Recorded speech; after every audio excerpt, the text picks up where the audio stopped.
Io fahakotsika tsy miambina anatin'ny tenatsika io fifandraisantsika amin'Andriamanitra raha vao tsy ataontsika menazy isanandro mandeha tamin'izay dia tena mila roany io. Rehefa tsy mandeha tamin'io tsika dia mipetaka izy. Dia ny tenatsika ihany koa mila vaozina isanandro. Fa raha vao tsy manavaotsika dia mipetaka ilay toetra kely tsara teo sitrapon'Andriamanitra. Tonga ny antsika mbola misisika indray izy mipetaka. Avy eo lasa sarotra ny manala ny zavatra iny avy eo. Dia mitaky antsika Andriamanitra hoe mba hanavaozantsika ny tenatsika isanandro. Io fa zavatra be foana ianao, tsara toerana ny devony dia mila toerana foana. Ny varavarana hidiana tsara mba tsy hanitsidihana. Fa mila fiangonana tsy manan-kilemy Jesosy, fiangonana tsisy pentimpentina entin'ny miakatra. Fiangonana tsisy pentimpentina no alainy raha hoavy izy dia tena miteny antsika ny teniny androany hoe hiarovatsika ny antsika mba tena tsy hiana tsisy pentimpentina eo anatrehan'Andriamanitra tsika. Fa verinaina ny fotoanantsika ho fomba raina be ohatr'izao tokony hatoriana raha ohatra tsika tsy miambina, raha ohatra tsika tsy miaina ny fanavaozana dia verinaina izao fotoan'izao dia tena toromaso tokony hatory arana. Ny fivavaka nefa ianao raha vao tsy miambina ianao raha vao ianao dia manao kirakirana dia porta fotsiny fotoananao aleo matory be tena hoe matory be raha ohatra ka mbola manaiky hoe manao zavatra tsy araka sitrapon'Andriamanitra. Taloha rehefa tena mifotsika dia mifony miara-panahintsika, mifony empanahintsika, mifony mombantsika rehetra, mifokatra ao an'Andriamanitra. Izany ny zavatra takian'Andriamanitra amintsika dia misy trafatsika. Velona ny fanahy, velona ny aina, velona momba antsika rehetra tena hoe fiangonana fantatsika tsara izany tsy azo ataon'inona izany. Izany no alain Jesosy. Dia mananatra antsika amin'ny teniny izy. Raha tiantsika indray izany hoe ny ohaintsika mbola tsy haintsika mikarakara anazy dia mila fanavaozana. Mila fanavaozana io haintsika io. Mila fanavaozana io. Ahoana izy ny tenin'Andriamanitra amin'ny Efesianina? Efesianina ny toko faha-efatra andininy faha-telo amby roapolo. Izy ny tenin'Andriamanitra hoe fa mba ho havaozina kosa ianareo amin'ny fanahy tanainy sy ny sainareo. Fa mba ho havaozina kosa ianareo amin'ny fanahy sainareo. Izany hoe mila fanavaozantsika. Mila fanavaozantsika, mila mitombo. Ny olona iray raha tena ho converti dia mitombo isanandro. Fa rehefa mitombo ianao mampitombo ny tenanao io ilay ianao dia efa mahavita ny ianao tsy andro tanin'Andriamanitra be hoe hivavaka ho anao na hametra tanana ho anao izao rehefa hitombo ara-tanao.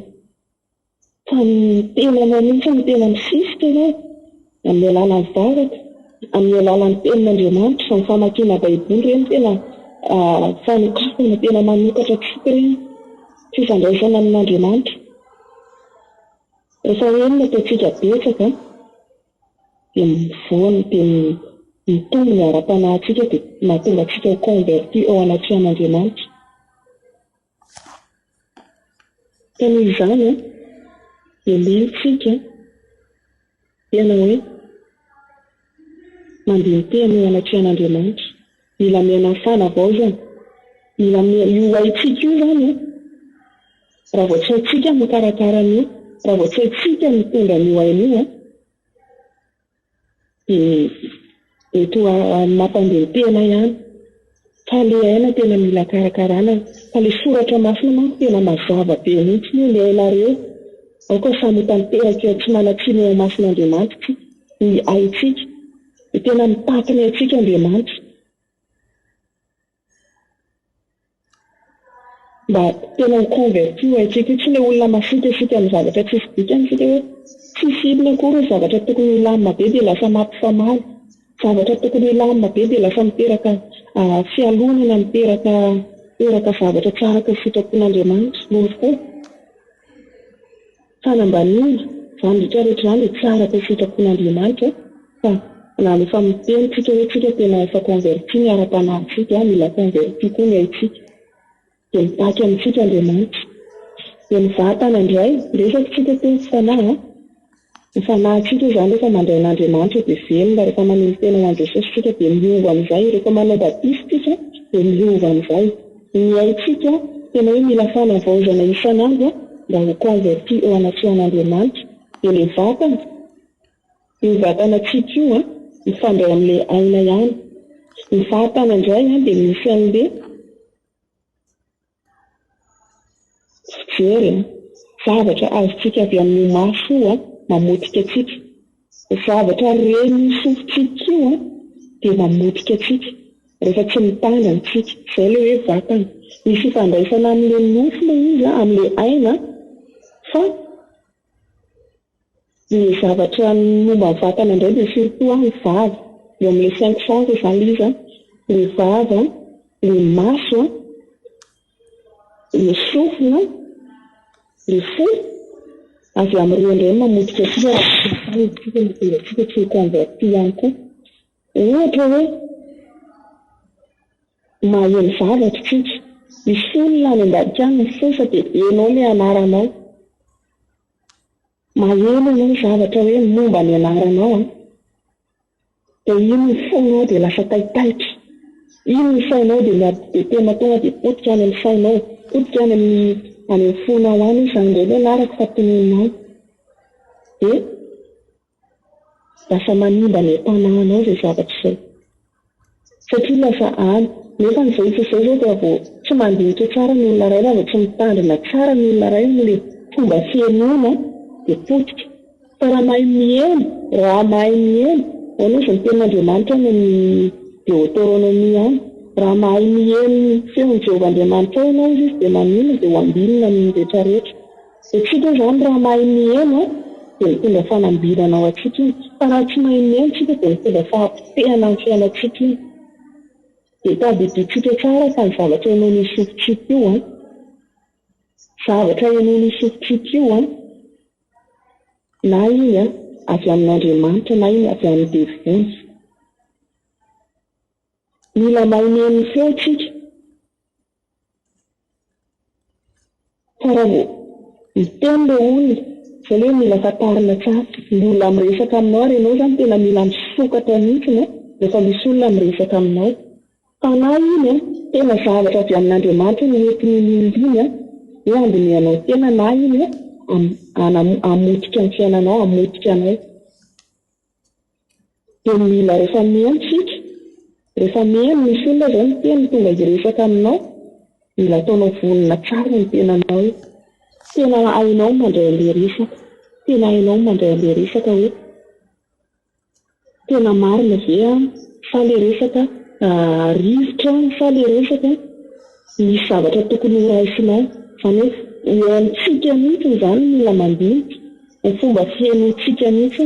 Fa ilay izy misy ilay izy teny mamotika, misy ilay izy teny mitondra fahasoavana. Dia raha vao tsy mahay mihaino ianao mety ilay zavatra avy amin'Andriamanitra no tonga aminao tenen'ny olona miraka ny olona za io na lehibe io mety izy zavatra avy amin'Andriamanitra tena hoe mila raisinao na za raha mitovy amin'olona namana.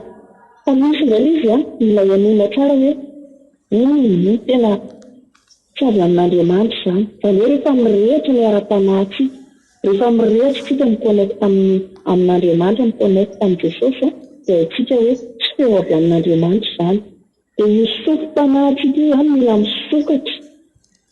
Fa raha vao tsy mitandrina tsika dia avy amin'io koa mamotika tsika, mamotika ny fiainam-panahintsika, mamotika tsika.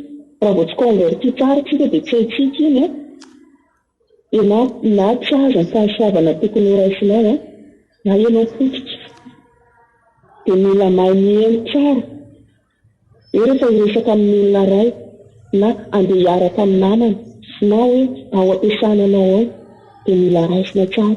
Matetika moa tsika mila mandray zavatra, sansin-javatra amin'ny tsy hoe raisina tonga dia raisina negativa be ilay zavatra. Fa raisina tsara dia mihaino tsara dia mandinika tsara dia na tsika tafitana amin'ny tanjon'Andriamanitra na tsika mandresy na tsika resy.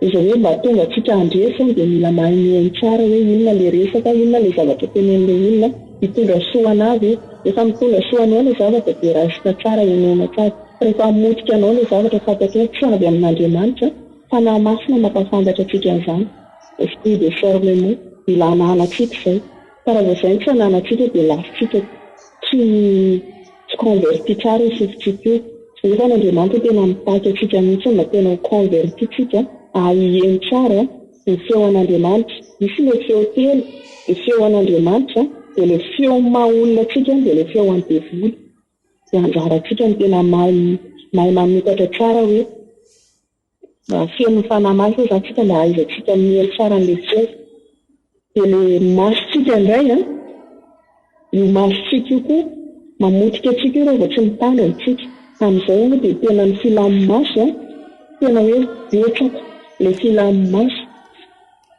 ilay resaka Facebook resaka be dia be zavatra be dia be ao anatin'ny YouTube rehetrarehetra ireny dia filamin-maso raha vao tsy mahay ianao dia na ny fotoananao mihitsy asiny misy vidéo ray mipoitra izao mamy nanokatra mihitsy dia mahita vidéo dia eo amin'ny voalohan'olo ilay izy fiderana sy fiankohana dia manaraka ny vidéo iny ianao dia efa zavatra hafa ao fa iny fois ianao tsy mitandrina ianao hoe isan'ny zavatra miseho iny dia lany eo indray fotoananao dia ny zavatra iny tsy hampandroso anao ilay zavatra fisehonao iklike ianao vidéo voalohany dia misy eo aloha ny hira masina ny poitra eo dia eo ny klikenao dia mamadika ianao ny tapitra ny hira iny dia mamadika ianao dia misy zavatra hafahafa miseho amin'izay avy eo fa iny fois tsika tsy mitandrina dia na fotoana tsika ary lany eo dia tsika nefa ny zavatra tsy mampandroso atsika ilay miseho eo izany hoe dia efa filan'ny maso daholo fa raha vao tsy mitandrina ny masontsika io dia mamotika atsika ihany koa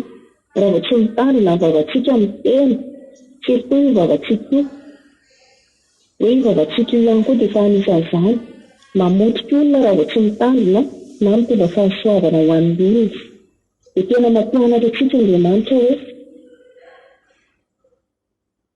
aoka tena ho tanteraka tsy hanatsiny eo amasin'Andriamanitra tsika mila mitafy ilay toetra vaovao dia n'Andriamanitra miteny an'izany ato amin'ny Efesianina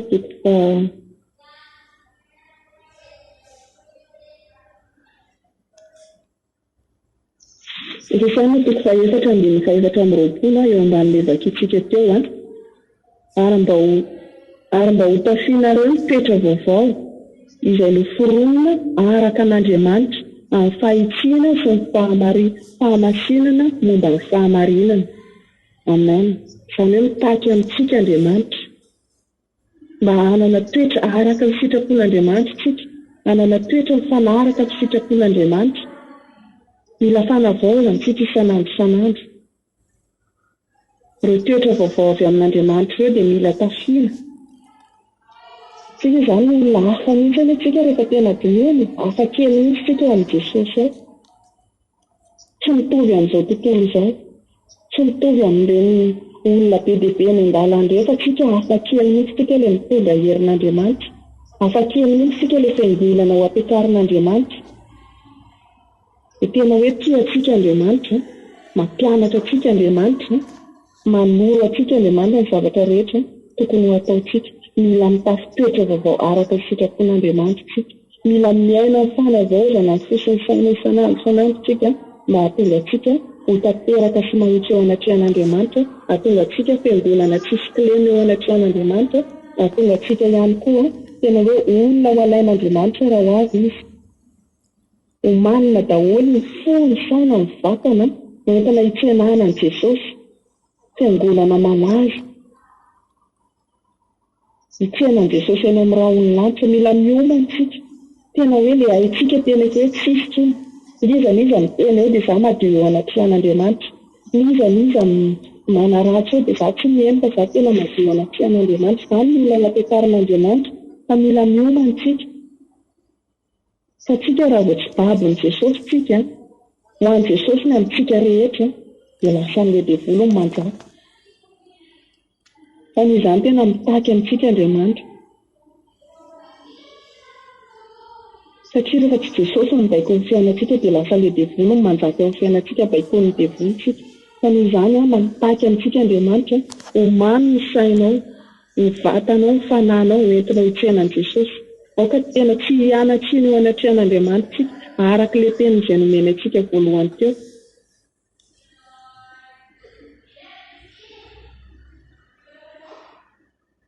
Miandry an Jesosy tsika izao ora farany izao. Efa be bebe ny zavatra miseho, efa be bebe ny zavatra mandalo fa mangataka amintsika Andriamanitra mba samy tsy hanatsiny ho anatrehan'Andriamanitra tsika amin'izao fiandraisantsika ny fiavian'ny Tompo izao. Tena olona tsy hanatsiny ho anatrehan'Andriamanitra tsika. Mifoha maraina mivavaka, amin'ny atoandro tsika miditra gropy, amin'ny alina tsika mino fa samy manana toerana ivavahantsika hifandraisana amin'Andriamanitra manokana. Dia samy hafany tsika izany nitakian'Andriamanitra amintsika, samy hafany, samy hirehatra, samy tsy hanatsiny, samy andiniteny ho anatrehan'Andriamanitra hoe inona ilay toetra tokony mbola ialana, inona ilay toetra tokony mbola tsy araka ny sitrapon'Andriamanitra. Dia izany rehetrarehetra izany mbola mananomeny Jesosy fotoantsika androany andiniantsika tena hoe inona nenahy manokana izao, inona ny zavatra tokony ahitsy teo anatrehan'Andriamanitra androany amin'ny alalan'izany teniny izany. Tenenao koa inona nenao. Mbola manome fotoanantsika Andriamanitra andiniantsika tena hialantsika amin'izany zavatra tsy araka ny sitrapon'Andriamanitra izany. Fa rehefa mandefa ny teniny izy dia tondra fanasitranana ao antsika ny teniny, ampahery antsika ny teniny. Dia ny fanahy masin'Andriamanitra hoe anamasina antsika tsiraray avy mba samy tanteraka tokoa tsika arak'izany teniny izany eo amin'ny fiaviany, amin'ny fiandrasantsika azy amin'izao andro farany izao. Miandry anao ny Tompo, miandry antsika Jesosy. Tia antsika Andriamanitra, tena tia antsika izy ary mampianatra antsika. Tian'Andriamanitra tsika tsy misy pentipentiny eo amasiny. Tian'Andriamanitra tsika tena adio sahintsy ho anatrehany manodidina antsika ireo. Anana fo mahay manetry tena, fo tena hoe mizara fitiavana, izany no takian'Andriamanitra amintsika.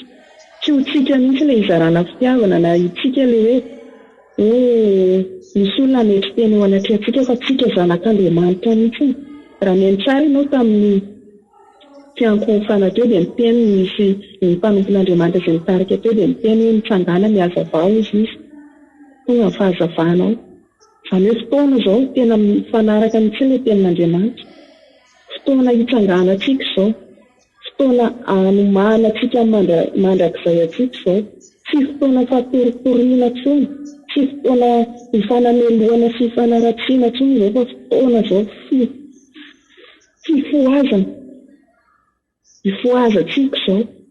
Tena anehoantsika mahazanak'Andriamanitra tsika, mahay manetry tenitsika, mahay mizara fitiavantsika, mahay mitondra ny olona manodidina tsika tena hoe tsy hanatsiny eo masin'Andriamanitra. Ny zavatra rehetra ataontsika ireny dia tsy ho an'ny olona mihitsy raha manetry tena be no anatrehana olona. Mety mehanao ilay olona hoe tena mampiomehy koa izany vehivavy izany fa izao foana efa izy marina indray mbola manetry tena, mbola mifono. Tadidiova Jesosy no mahazo fifaliana ao anatin'izany. Jesosy no mandray ny voninahitra ao anatin'izany, izany fahatsarana ataonao izany. Tsara voahino foa ianao ny za tena efa manompo an'Andriamanitra. Dia lasa ianao domin'ny olona kely ianao dia iny ianao ka tonga dia vazavaza ilay olona mandona anao. Dia ahoana izy mibevoly faly be ilay devoly ireo zanak'Andriamanitra rehetra, ireo olona kely ary ireo izy dia jereo fa mivazavaza. Aiza izany efa netretena andreo izy amazanak'Andriamanitra ilay. Dia maninona indray Andriamanitra sy Jesosy amin'izay fotoana izay malahelo izy. Ka noho izany tena mampianatra antsika Andriamanitra, mampianatra antsika izy mba hitafitsika ny toetra vaovao, ananantsika ny toetra mpanaraka amin'ny sitrapon'ny. Tena ho fiangonana tsisy pentipentiny eo amasiny tsika, tsisy kolena fa tena hoe olona vonona ho alain'Andriamanitra tokoa rehefa ho avy ny fiaviany. Mampiakaran'i Jesosy, fofomadin'i Jesosy, tsy manatsiny fa samy ho tanteraka. Izay no tena omeny Jesosy antsika androany ary Andriamanitra ny fiadanana ny hanamasina anareo samy ho tanteraka. Fa aoka ho arovana avokoa ny fanahinareo sy ny ainareo ary ny tenanareo ho tanteraka ka tsy hanatsiny amin'ny fiavian'i Jesosy Kristy Tompo. Amen. Ivavaka tsika amin'ny an'izany tenin'Andriamanitra izany Misaotra an'Andriamanitra sika mino fanandraina na dia kely fotsiny arany teny taminao Jesosy tamin'ity marain'ity fanamasina nampy antsika hamenao antsika izay rehetra tsy voalazako teto fanamasina mangy antsika hivavaka tsika amin'izao fotoana izao amin'ny anaran'i Jesosy. Raha io misaotra anao izahay, mankasitraka anao izay Jesosy Andriamanitra tianay loatra ianao. Androany izay dia nomenao teninao Jesosy entinay mandeha teny eo anatrehanao. Mizara ny teninao ianao mba hahatonga anay mahitsy sy marina tsy hanatsiny eo amasinao. Sapaninay loatra amin'ny fitiavanao izany Jesosy. Sapanay loatra ka tena tianay ianao ary mampianatra anay isanandro isanandro. Mankasitraka anao izay fa Andriamanitra tsara ianao. Marina amin'ny teninao ianao ary Andriamanitra tena hoe be fitiavana sy be famindrampo. Jesosy amin'ity marain'ity dia betsaka ny tsy nandrian'izany teny izany fa izay izy mivory eto amin'ny anaranao kosa dia nampianarinao. Faly ny fonay raisa ny fisaorana sambatra dia noho izay Jesosy fa hitondra soa hitondra vokatra ho an'ny fiainanay tsiraray avy izany teninao izany. Hampianatra anay ianao hiarovanay fitondram-piainanay androany. Hampianatra anay ianao hiarovanay ny lelanay, fofonay, vatanay rehetrarehetra izany teninao izany. Mankasitraka anao izay Andriamanitra. Tena tsapanay loatra izany fitiavanao izany. Tsy takatry ny sainay Jesosy ny fitiavanay. Oka hifono masom-pananay amin'ity androany ity. Hisokatra amin'ny masom-pananay ho velombelona eo anatrehanao izay Jesosy satria ianao mihitsy nefa miteny anay. Ary izany teny izany dia hitondra fanafahana ho anay tsiraray avy. Hitanao izay rehetra mbola manana toetra tsara ka sitraponao, izay rehetra mbola manana fiainana tsara ka sitraponao dia fanahy masinao maheriny hoe hamahy anapotipotika andravana izay rehetra tsy avy aminao amin'ity androany ity. Eto ho fanatrihanao Andriamanitra ary eo amin'ny fanatrihanao dia misy ny zavatra rehetra izay ilainay. Eo amin'ny fanatrihanao dia misy fanasitranana ho anay, misy fanafahana ho anay, misy hery ho anay. Kaminy izay fa mitondra fanasitranana ho an'ny tsiraray avy ianao. Mamangy ny isatokantrano isambaravarana isambatan'olona ianao amin'izao fotoana izao ary mitondra hery ho an'ny tsiraray avy ianao amin'izao fotoana izao. Mankasitraka anao izay. Hihaja sy ny bera ny voninahitra Jesosy dia averinay ho anao. Rariny izay raha hisaotra anao satria Andriamanitra tsara loatra ianao. Dia mampianatra sy miaro anay amin'ny fotoana rehetra. Mitahiry anay ianao tena tianao izay miova. Tena tianao izay Jesosy andeha araka sitraponao. Mankasitraka anao izay. Misy fiovana amin'ny fiainanay tsiraray avy androany amin'ny anaranao Jesosy Kristy velona avy any Nazareta. Ho anaovana isanandratana izany vavaka izany. Isandrata Jesosy. Alleluia. Amen.